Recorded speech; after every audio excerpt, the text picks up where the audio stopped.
औज़ुबिल्लाहिमिनश्शैतानिर्रजीम बिस्मिल्लाहिर्रहमानिर्रहीम। मैं हूँ उज़ैर अहमद ख़ान और आप देख रहे हैं मेरा फेसबुक और यूट्यूब चैनल अब्लाग टीवी। जैसा कि हमने आपको बताया था कि हम आपको 1947 से लेकर 14 अगस्त जब पाकिस्तान आज़ाद हुआ था उस वक्त से लेकर हम आपको एक तारीख़ पर सैर हासिल गुफ्तगू और रिसर्च वर्क हम पेश कर रहे हैं आपके सामने। उसका पहला एपिसोड पार्ट 1 हमने पेश कर दिया था। आज हम उसका दूसरा एपिसोड पेश कर रहे हैं। उम्मीद है कि वो आपको पसंद आया होगा और आप अपने कमेंट्स बॉक्स में लाजमी हमारी रहनुमाई कीजिएगा। वहाँ हम जो पहला एपिसोड था जहाँ हमने इख्तिताम किया था उसका इख्तिताम हमने किया था कि जब यहया खान जो थे वो पाक फौज के 5वें सरबराह और 30 सदर मुमलिकत थे। हम वहाँ पर चले थे और उसी बात को अब हम आगे लेकर चलते हैं कि अवामी जो लीग के रहनुमा को शदीद तनकीद का सामना करना पड़ा और इन नुकात को अलहदगी के जज्बात से जोड़ा गया, जबकि शेख मुजीबुर रहमान को गिरफ्तार कर लिया गया। इसके साथ ही मगरबी पाकिस्तान में अयूब खान के खिलाफ तहरीक ने जोर पकड़ा और खित्ते में अमन व अमान की सूरत हाल जो है वो खराब होना शुरू हो गई। सदर अयूब खान ने 1966 में जनरल यहया खान को बर्री फौज का सरबराह बनाया था। बाद अज़ा मुल्क में इनके खिलाफ जारी तहरीक के बाईस 25 मार्च 1969 को अयूब खान ने कौम से खिताब में इक़्तिदार से अलग होने का ऐलान किया। 1969 में अयूब खान के मुस्तफ़ी होने के साथ ही जनरल यहया ने सदारत संभाली। मुल्क में दूसरा मार्शल लॉ नाफिज करते हुए आइंदा साल आम इंतखाबात के इनेकाद का वादा भी किया। इस दौरे हुकूमत में 30 जून 1970 को इस वक्त के सूबा सरहद जो अब के खैबर पख्तूनख्वा है और बलूचिस्तान की सूबाई हैसियत बहाल कर दी गई। साथ ही साबिक रियासत बहावलपुर को पंजाब में जम कर दिया गया और कराची को सिंध का हिस्सा करार दे दिया गया। इसके अलावा मालाकंड एजेंसी कायम की गई। इसमें साबिक सरहदी रियासतों सवात, दीर और चतराल को भी शामिल किया गया। 1970 के इख्तिताम में मुल्क में आम इंतखाबात कराए गए जिसमें मशरक़ी पाकिस्तान में अवामी लीग के शेख मुजीबुर रहमान ने अक्सरियत हासिल की, ताहम वो मगरबी पाकिस्तान में उन्हें एक भी नशिस्त पर कामयाबी हासिल नहीं हो सकी। दूसरी जानिब जुल्फ़िकार अली भुट्टो की सरबराही में पाकिस्तान पीपल्स पार्टी ने मगरबी पाकिस्तान में भरपूर कामयाबी हासिल की, ताहम उन्हें मगरबी पाकिस्तान में एक नशिस्त भी नहीं मिली। जबकि नूरुल अमीन की सरबराही में पाकिस्तान मुस्लिम लीग ने मुल्क के तकरीबन तमाम हिस्सों से नशिस्तें हासिल की थी, ताहम इनके पास हुकूमत बनाने के लिए मतलूबा नशिस्तें मुयस्सर नहीं थीं।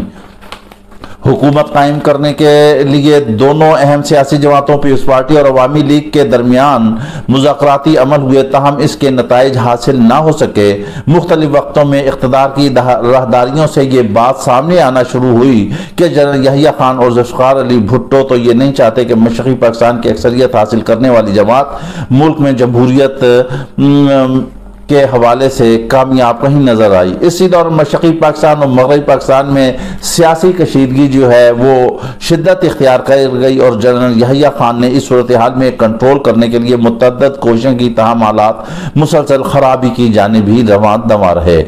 1971 को मशरक़ पाकिस्तान पर भारतीय फौज की मुदाखलत और बांग्लादेश की नई रियासत के तौर पर क़याम, जबकि मगरबी पाकिस्तान के मुहाज पर पाकिस्तानी फौज की कारकर्दगी देखी जाए तो उसमें जो है यहाँ पर हुकूमत के खिलाफ जो है वो मुजाहिरे शुरू हो गए।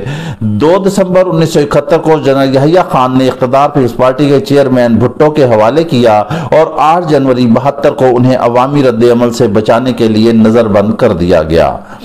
नूरुल अमीन दिसंबर 1971 से 20 दिसंबर 1971 तक ये कायम व दायम रहे। 71 को आम इंतखाबात के बाद पाकिस्तान मुस्लिम लीग नून के रहनुमा नूरुल अमीन इस वक्त के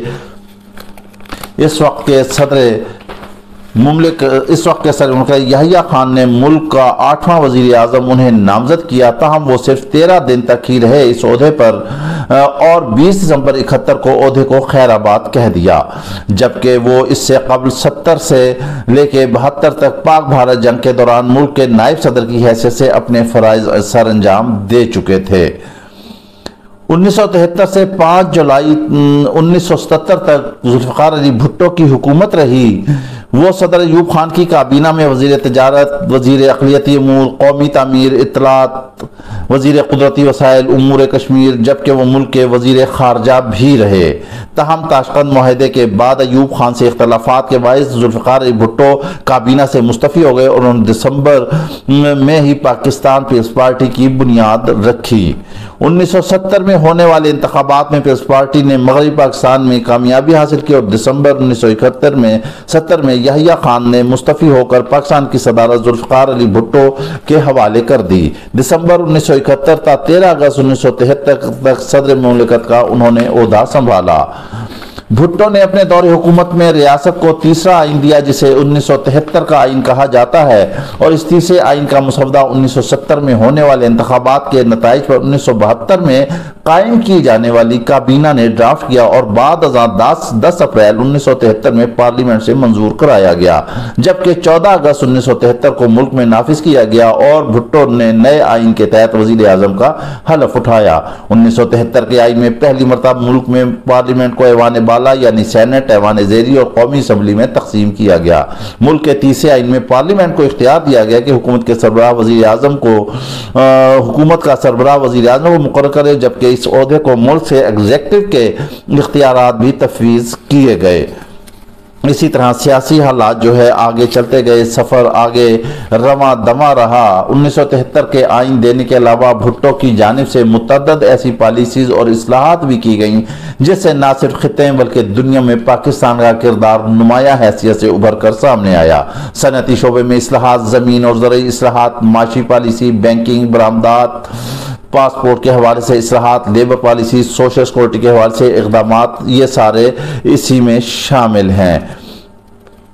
भुट्टो के बहुत सारे ऐसे कारहाय नुमायां हैं जिसकी वजह से आज तक वो जियाले कहते हैं कि भुट्टो जो है वो आज भी जिंदा है और उसके जियाले मौजूद हैं। पीपल्स पार्टी की सूरत में गो कि आज पीपल्स पार्टी भी दो हिस्सों में तकसीम हो चुकी है, पाकिस्तान पीपल्स पार्टी और पाकिस्तान पीपल्स पार्टी पार्लियामेंटेरियन। जनवरी 1977 को मुल्क की 9 अपोजिशन जमातों ने इस वक्त के वजीर आजम जुल्फ़िकार अली भुट्टो की इत्तेहादी जमातों के खिलाफ एक इत्तेहाद पाकिस्तान नेशनल अलायंस PNA के नाम से कायम किया और भरपूर तरीके से उनकी मुखालफत शुरू कर दी, जिस पर जुल्फ़िकार अली भुट्टो ने मुल्क में नए इलेक्शन कराए। तहम इंतखाबात में PNA को वाज़ेह शिकस्त हुई, लेकिन उन्होंने शिकस्त के मज़कूरा नताइज को मानने से इनकार कर दिया और इंतखाबात में धांधली का इल्ज़ाम आयद किया। मुल्क में अमन व अमान की सूरत हाल ख़राब होने लगी तो 5 जुलाई 1970 को जनरल मोहम्मद ज़िया उल हक ने मुल्क में तीसरा मार्शल लॉ नाफिज कर दिया और सितंबर 1973 को जुल्फ़िकार अली भुट्टो को नवाब मोहम्मद अहमद खान के कत्ल के इल्ज़ाम में गिरफ्तार कर लिया गया। 1978 को हाई कोर्ट ने उन्हें सजाए मौत का हुक्म सुनाया, जबकि 6 फरवरी 1979 को सुप्रीम कोर्ट ने हाई कोर्ट के फैसले की तौसीक कर दी और 4 अप्रैल 1979 को उन्हें रावलपिंडी की जेल में तख्ता-ए-दार पर लटका दिया गया। जुल्फ़िकार अली भुट्टो 3 साल 10 माह और 21 दिन तक मुल्क के वजीर आजम रहे। इस सियासत की तगोदों में आगे जनरल मोहम्मद ज़िया उल हक आ गए और जुलाई 1970 से 17 अगस्त 1988 तक वो हुकूमत पर बरा जमा रहे। ज़िया उल हक के दौर में मुल्क के साबिक़ वज़ीर आज़म भुट्टो को 1979 में फांसी दी गई, तहम इक़्तिदार में आकर मुल्क के आइन को मुअत्तल नहीं किया और 90 रोज़ में आम इंतखाबात कराने का वादा किया, जबकि इन्हीं के दौर में रूस ने अफगानिस्तान में दखल अंदाजी की। इस दौरान पाकिस्तान ने अमेरिका और आलमी ताकतों के इमेवर अफगानिस्तान में रूस के खिलाफ लड़ने वाले जंगजुओं को मदद फराहम की। ये वही दौर था जो आज तक अफगानिस्तान के मामला जो हैं हम भुगत रहे हैं। मुल्क में जो कुछ हो रहा है, सरहद पार हो रहा है, क्या कुछ हो रहा है, ये सारा कुछ आपके सामने है। ये एक लंबी तारीख है। बहरहाल 1988 में जनरल ज़िया उल हक फिजाई हादसे में शहीद हो गए। इस वाक़े बाद जुल्फ़िकार अली भुट्टो के साहबजादी बेनज़ीर भुट्टो जलावतनी करके वतन वापस पहुंची और मुल्क के आम इंतखाबात में शिरकत की। ज़िया उल हक के इंतकाल के बाद गुलाम इसहाक खान मुल्क के सदर बने। जुल्फ़िकार अली भुट्टो की हुकूमत ख़त्म किए जाने यानी 5 जुलाई 1970 से 24 मार्च 85 तक वजीर आजम की नशस्त खाली रही। फिर मोहम्मद खान जुनेजो का दौर आता है जो 24 मार्च 1985 से 29 मई 1988 तक रहा। ज़ियाउल हक के दौर में 28 फरवरी 85 को मुल्क में होने वाले गैर जमाती इंतखाबात में कामयाबी के बाद मुस्लिम लीग आज़ाद या इंडिपेंडेंट के रहनुमा मोहम्मद खान जुनेजो ने बागडोर संभाली, वजीर आजम बने और आज़ाद हैसियत से उन्होंने इंतखाबात में हिस्सा लिया था। अब दिसंबर 1988 से 6 अगस्त 1990 तक जो है बेनज़ीर भुट्टो का दौर आता है। जुल्फ़िकार अली भुट्टो को फांसी दिए जाने के बाद बेनज़ीर भुट्टो को सन 82 में PPP का सरबराह बनाया गया और मुल्क की किसी सियासी जमात की पहली खातून सरबराह थी। मुल्क से मार्शल लॉ उठाने के बाद जब अप्रैल 1986 में बेनज़ीर भुट्टो वतन वापस आई तो लाहौर एयरपोर्ट पर इनका पुरतपाक इस्तकबाल किया गया।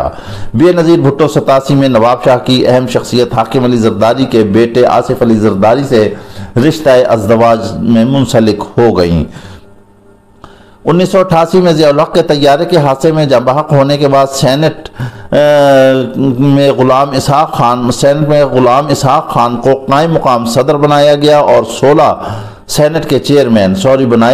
16 नवंबर 1928 तक मुल्क में आम इंतखाबात हुए और इंतखाबात में वाज़ा कामयाबी के नतीजे में बेनज़ीर भुट्टो 2 दिसंबर 88 में इस्लामी दुनिया की पहली खातून वज़ीर आज़म बनी। ये भी उन्होंने वज़ीर आज़म बनकर एक तारीख़ रकम की। अब हम आ जाते हैं 1990 से लेकर 6 नवंबर तक। इसमें गुलाम मुस्तफ़ा जतोई निगरान वज़ीर आज़म रहे। सदर इसहाक खान ने 6 अगस्त 1990 को नेशनल पार्टी के रहनुमा गुलाम मुस्तफ़ा जतोई को मुल्क का निगरान वज़ीर आज़म बनाया था। यहाँ फिर हम और मजीद 1990 से आ जाते हैं 1993 तक। नवाज शरीफ को 1981 में ज़ियाउल हक के दौर हुकूमत में पहले सूबा पंजाब का वज़ीर ख़जाना और बाद 85 में वज़ीर आला मुंतखब किया गया। वो मार्शल लॉ के इख्तिताम के बाद 88 में दोबारा सूबा पंजाब के वज़ीर आला मुंतखब हुए थे। जी हाँ, सदर इसहाक खान की जानिब से बेनज़ीर भुट्टो को वज़ीर आज़म के ओहदे से बरतरफ किए जाने के बाद अक्टूबर 90 में मुल्क में होने वाले आम इंतखाबात में नवाज शरीफ ने कामयाबी हासिल की। इस तरह वो मुल्क के 12वें वज़ीर आज़म बन गए। सदर इसहाक खान ने 2 साल 5 माह और 12 दिन के बाद नवाज शरीफ की इंतज़ामिया पर बदउनवानी के इल्ज़ामात आयद किए और उन्हें 18 अप्रैल 1993 को बरतरफ कर दिया, जबकि नवाज शरीफ ने सुप्रीम कोर्ट से रुजू किया। अब यहाँ पर आ जाते हैं बलख शेर मज़ारी जो 93 से 26 मई 18 अप्रैल 1993 से 26 मई 1993 तक वो वज़ीर आज़म रहे। गुलाम इसहाक खान ने नवाज शरीफ को वज़ीर आज़म के ओहदे से हटाने के बाद पाकिस्तान पीपल्स पार्टी के रहनुमा बलख शेर मज़ारी को निगरान वज़ीर आज़म मुकर्रर किया। 28 मई 1993 से 18 जुलाई 1993 का एरा आता है। यहाँ पर सदर इसहाक के नवाज शरीफ को वज़ीर आज़म के ओहदे से हटाए जाने के फैसले के खिलाफ उन्होंने सुप्रीम कोर्ट से रुजू किया था। Chief justice of Pakistan justice Naseem Hasan Shah ने 15 जून 1993 को नवाज शरीफ को बरतरफ किए जाने के सदारती हुक्म को कलअदम करार दे दिया। सदर इसहाक खान ने आइन के आर्टिकल 58(2)B के तहत इसी साल उन्हें एक मरतबा फिर बरतरफ कर दिया। नवाज शरीफ ने इस फैसले को सुप्रीम कोर्ट में एक मरतबा फिर चैलेंज किया, लेकिन फौज के सरबराह लेकिन आखिरकार जो है सदर इसहाक खान को भी अपना ओहदा छोड़ना ही पड़ा। अब आ जाते हैं हम मोइनुद्दीन अहमद कुरैशी जो कि केयर टेकर वज़ीर आज़म थे। ये 1993 से 9 अक्टूबर 1993 तक 18 जुलाई से 9 अक्टूबर 1993 तक वज़ीर आज़म रहे। नवाज शरीफ की जानिब से जुलाई 1993 में वज़ीर आज़म के ओहदे से मुस्तफ़ी होने के बाद 18 जुलाई 1993 को मोइनुद्दीन कुरैशी को निगरान वज़ीर आज़म बनाया गया। बेनज़ीर भुट्टो जो है फिर 1993 से 1996 तक रही। नवाज शरीफ के मुस्तफ़ी होने के बाद 6 अक्टूबर 1993 को मुल्क में आम इंतखाबात हुए, जिसमें एक मरतबा फिर पीपल्स पार्टी ने कामयाबी हासिल की और बेनज़ीर भुट्टो 19 अक्टूबर 1993 को दूसरी मरतबा इस मुल्क की वज़ीर आज़म बनी। बेनज़ीर के दूसरे दौरे हुकूमत में 20 सितंबर 1996 को उनके भाई मुर्तज़ा भुट्टो का क्लिफ्टन में कायम उनके घर के करीब ही इनके 6 साथियों के साथ कत्ल कर दिया गया और आज तक उनके कातिलों को नहीं पता चला। कमाल की बात यह है कि बहन की हुकूमत थी, वो वज़ीर आज़म थी, लेकिन इस मुल्क का अलमिया यह है कि कोई भी हादसा हो जाए, कुछ भी मसला हो जाए, यहाँ पर पता ही नहीं चलता कि क्या हो गया। इसके बाद आ जाते हैं मेराज खालिद साहब, जो 1996 से लेकर 17 फरवरी 1997 तक इस मुल्क के जो हैं सरबराह रहे। उन्हें वजीर आज़म का ओहदा सौंपा गया था और 17 फरवरी 1997 तक वो इस ओहदे पर बरा जमा रहे। फिर 17 फरवरी 1997 से लेकर 12 अक्टूबर 1999 तक 99 तक नवाज शरीफ का दौर है। 3 फरवरी 1997 को होने वाले आम इंतखाबात में नून लीग ने भारी अक्सरियत हासिल की। 17 फरवरी 1997 को मुस्लिम लीग के सदर नवाज शरीफ ने दूसरी मरतबा वजारत उज़्मा का ओहदा संभाला। इनके मामलात आगे चलते रहे, सियासत में उखाड़ पछाड़ आता रहा। नवाज शरीफ ने जो है कुछ अच्छे भी मामलात किए, कुछ लोगों के सियासी लोगों के इख्तलाफात भी थे। बहरहाल मामलात आगे चलते रहे। आगे हम आते हैं आपको 12 अक्टूबर 1999 से 18 अगस्त 2008 तक। ये है जनरल परवेज मुशर्रफ का दौर। मुशर्रफ ने 1999 में वज़ीर आज़म नवाज शरीफ को बरतरफ करके मुल्क में मार्शल लॉ लगाया, जबकि बेनज़ीर भुट्टो के खाविंद जरदारी को जेल भेज दिया और उन्होंने 2002 में रेफरेंडम कराया और कामयाबी का दावा करते हुए कहा कि आइंदा 5 साल तक मुल्क की क़यादत उनके पास ही रहेगी। अक्टूबर 2002 में होने वाले आम इंतखाबात में मुशर्रफ की हिमायत याफ्ता पाकिस्तान मुस्लिम लीग काफ ने कौमी असम्बली की बेशतर नशिस्तों पर कामयाबी हासिल की और मुशर्रफ ने मुत्तहदा मजलिस अमल के साथ 2003 में किए गए मुआहदे को 1 साल के बाद ही जो है उन्होंने वर्दी उतार दी और इस तरह उन्होंने अपनी हामी अक्सरियत से कौमी असम्बली में 17वीं तरमीम करवा ली, जिसमें उन्होंने पाकिस्तान के बावर्दी सदर होने का कानूनी जवाब भी मिल गया। हालात इसी तरह चलते गए। इस दौरान नवाज शरीफ और बेनज़ीर भुट्टो खुद साख्ता जलावतनी करके वापस लौटे। दिसंबर 2007 में बेनज़ीर भुट्टो को रावलपिंडी में एक अवामी जलसे के बाद खुदकश हमले में शहीद कर दिया, जिसके बाद 2008 में पीपल्स पार्टी में इंतखाबात में कामयाबी हासिल की और यूसुफ रज़ा गिलानी मुल्क के वज़ीर आज़म नामजद हुए और सदर जरदारी जो थे वो इस मुल्क के सदर मुमलिकत थे। मुशर्रफ के नुमाया इक़दामात में पतंगबाजी और मखलूत मैराथन रेस, हुदूद आर्डीनेंस में तरमीम, जामिया हफ्ज़ा लाल मस्जिद फौजी ऑपरेशन, कौमी मुफाहमती आर्डीनेंस, NRO बलुस्तान में फौजी ऑपरेशन और दीगर कई चीज़ें ऐसे शामिल हैं। नवाज शरीफ की माजूली के बाद 12 अक्टूबर 1999 से 13 नवंबर 2002 तक वज़ीर आज़म की सीट खाली रही। फिर आ जाता है ज़फ़रुल्लाह जमाली का दौर। ये आ जाता है गालबन 23 नवंबर 2002 से 26 नवंबर 2004 तक का दौर है। मुशर्रफ के दौर इक़्तिदार में 10 अक्टूबर 2002 को होने वाले आम इंतखाबात में मुस्लिम लीग काफ की कामयाबी के बाद ज़फ़रुल्लाह जमाली ने 23 नवंबर 2002 को वज़ारत उज़्मा का ओहदा संभाला था। अब हम आगे आ जाते हैं 30 जून 2004 से 26 अगस्त 2004 तक। ये है चौधरी शुजात हुसैन का दौर, जब चौधरी शुजात हुसैन इस मुल्क के वज़ीर आज़म रहे और ये ओहदा 1 माह 27 दिन तक इनके पास रहा। 19 नवंबर 2007 से 24 मार्च 2008 तक पाकिस्तान मुस्लिम लीग काफ के रहनुमा मोहम्मद मियां सोमरो ने 19 नवंबर 2007 को निगरान वज़ीर आज़म का ओहदा संभाला था और आम इंतखाबात के बाद 4 माह 5 दिन बाद मज़कूरा ओहदे पर फाइज रहने के बाद उन्होंने वो ओहदा जो है वो छोड़ दिया था। अब 2 मार्च 2008 से 2012 तक 19 जून 2012 तक जो है ये गिलानी का दौर है। यूसुफ रज़ा गिलानी बेनज़ीर भुट्टो के पहले दौरे हुकूमत में वज़ीर सेहत रहे और फिर जब ये वज़ीर आज़म ने सुप्रीम कोर्ट की जानिब से बेनज़ीर भुट्टो और उनके खाविंद जरदारी के खिलाफ कायम करप्शन मुकदमात का दोबारा आगाज के फैसले के बावजूद गिलानी ने इन मुकदमात को नहीं खोला, जिस पर अदालत उज़्मा ने आइन के आर्टिकल 63(1) के तहत इनको तौहीन अदालत का मुजरिम करार दिया और वज़ारत उज़्मा से फारिग हो गए।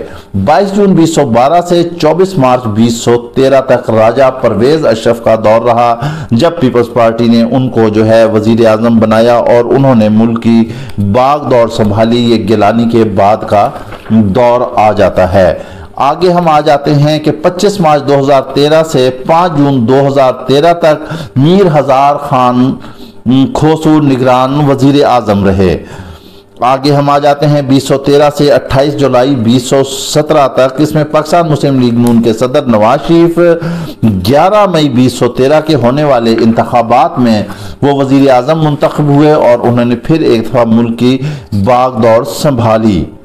पाकिस्तानी वज़ीर नवाज शरीफ के बच्चों मरियम, हसन और हुसैन के कई कंपनियों के मालकान हैं या फिर उनके रकम की मुंतकली के भी वो मजाज थे। इस हवाले से बहुत सारे इंकशाफात हुए जो अभी तक चल रहे हैं, जिसकी वजह से कई जगह पर उन्होंने जलावतनी ली। आज भी वो मुल्क से बाहर है और पाकिस्तान तहरीक इंसाफ जो है इस लिहाज से उन्हें आड़े हाथों ले रही है। हम अब आहिस्ता आहिस्ता साथ पहुँचे, हम आ जाते हैं 1 अगस्त 2017 से 31 जून 2018 तक। पाकिस्तान मुस्लिम लीग नून के साबिक सदर नवाज शरीफ को पानामा पेपर्स केस में सुप्रीम कोर्ट की जानिब से नाअहल करार दिए जाने और उनके सबूतदोष होने के बाद 1 अगस्त 2017 को पार्लियामेंट ने भारी अक्सरियत से खाकान अब्बासी को वजीर आजम मुंतखब कर लिया।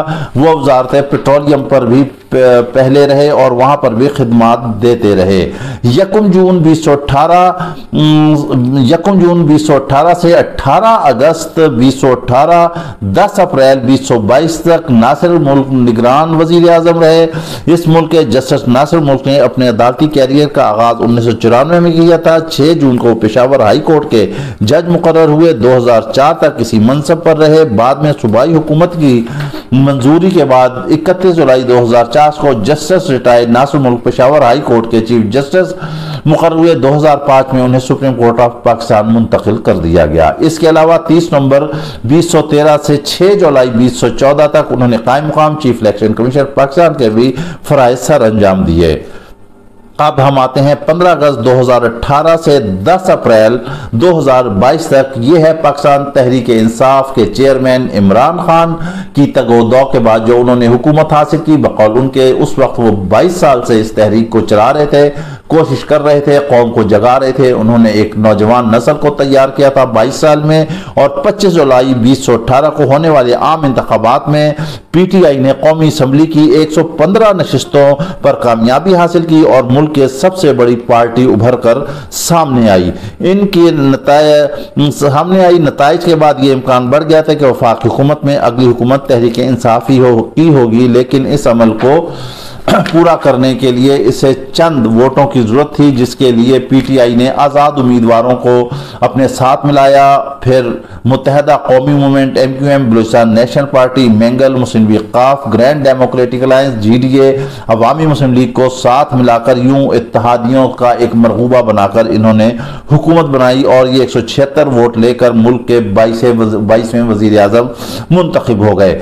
10 अप्रैल 2022 तक कामयाब हुए, तहम अपोजिशन की जानिब से अदम एतमाद की करारदाद कामयाब होने के बाद इमरान खान की वजारत उज़्मा के दौर का खात्मा हुआ और 11 अप्रैल 2022 को अपोजिशन लीडर शहबाज शरीफ कामयाब होकर वजीर आजम बने और अभी तक वो वजीर आजम हैं। ये हमने एक 75 साल की एक सैर हासिल जो तारीख है वो हमने आपके सामने पेश की है। आपको कैसी लगती है आप कमेंट्स बॉक्स में आप लाजिम बताइएगा। अभी तक सियासी हालात जो है उसी पैराई में चल रहे हैं। इमरान खान जो है इस वक्त वो कह ले अपोजिशन में चले गए हैं, लेकिन वफाक में उनकी हुकूमत नहीं है, लेकिन पंजाब में उनकी हुकूमत है, केपी में उनकी हुकूमत है, कश्मीर में उनकी हुकूमत है, गिलगित में उनकी हुकूमत है, बलूचिस्तान में भी इत्तेहादियां, एक सिंध है वो नहीं है और शहबाज शरीफ की हुकूमत सिर्फ वफाक तक महदूद हो गई है।